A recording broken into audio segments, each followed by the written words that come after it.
অনেক দিন থেকে আসবো আসবো বলে আসাই হয় না এই ক্যাফেটিতে। এই ক্যাফেটির নাম হচ্ছে the garden cafe and resto. অনেক দিন থেকে ভাবছিলাম যাবো যাবো, আজ যাবো কাল যাবো এই বলে আসাই হয় না। তাই আজ একটু সময় পেলাম, তাই চলে আসলাম এই ক্যাফেটাতে। তারপর এই ক্যাফেটিতে আমি প্রবেশ করলাম, প্রবেশ করেই দেখলাম যে কি বলবো আর, এত সুন্দর অ্যাম্বিয়েন্স, এত সুন্দর ডেকোরেট করা আছে, যেখানে লাগছে যে আমি কোনো একদম গার্ডেনে বসে আছি, চার দেওয়ালের মধ্যে না বা কোনো কাঁচের ঘরের মধ্যে না, আমি একেবারে বসে আছি একেবারে গার্ডেনের মধ্যে। কি বলবো আর, এত সুন্দর অ্যাম্বিয়েন্স এবং পরিষ্কার পরিচ্ছন্ন, খুব সুন্দর ডেকোরেট করা আছে, একেবারে নামের সঙ্গে মিলে গেছে যে গার্ডেন ক্যাফে, তো একদম গার্ডেনের মতোই সুন্দরভাবে সাজানো আছে, কি বলবো আর।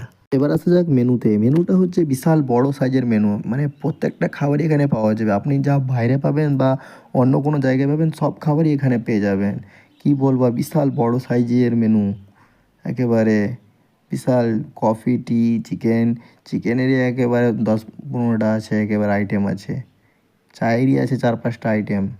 তারপর অনেক খোঁজাখুঁজির পর চিকেন চিজ বার্গারটা, আর এখানে আছে চিকেন চিজ হট ডগসটা অর্ডার করলাম, তো বলছে যে এটা অ্যাভেলেবল নয়, ওই চিকেন চিজ বার্গারটাই অ্যাভেলেবল আছে, যেটা 119 টাকা আছে সম্ভবত ওটার মূল্য, সেটা অর্ডার করলাম।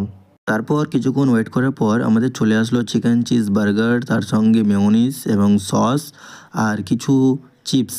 বার্গারটা ছিল বিশাল বড় সাইজের বার্গার, আমি আশা করিনি। আমি এর আগেও খেয়েছি অন্যান্য জায়গায়, কিন্তু এর থেকে ছোটো দেয় এবং এতটা মানে বড় পরিমাণে যে চিকেনের স্লাইসটা দিয়েছিল সেটাও দিয়ে মানে প্রচুর পরিমাণে দিয়েছে। এর আগে অন্য কোনো জায়গায় আমি পাইনি, কিন্তু এখানে ভালোই লাগলো খেতে, কি বলবো আর।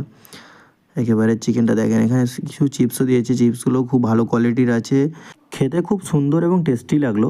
আপনারা যদি এখানে আসতে চান তাহলে আসতে হবে 420 মোড় বা কানি মোড় থেকে স্টেশন যাওয়ার রাস্তায়, কেএফসির 2-3টা বিল্ডিং পরেই দ্য গার্ডেন ক্যাফে আছে।